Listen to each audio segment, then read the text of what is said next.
Cup हम दूध लेंगे, 1 कप चीनी डालेंगे।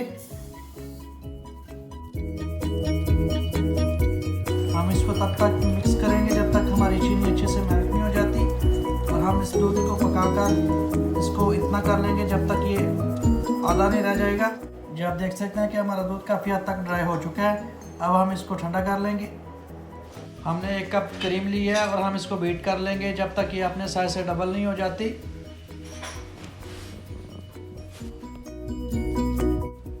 दूध और चीनी हमारा ठंडा हो गया। अब हम इसे जग में डाल लेंगे। अब हम इसमें तकरीबन 8 से 10 दाने स्ट्रॉबेरी के ऐड करेंगे।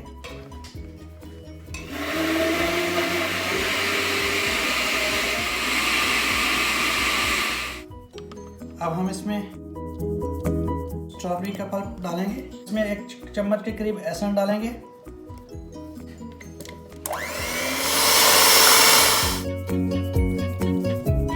आप देख सकते हैं कि हमारी आइसक्रीम 6 से 8 घंटे हो चुके हैं। अब हम इसमें को निकाल लेते हैं।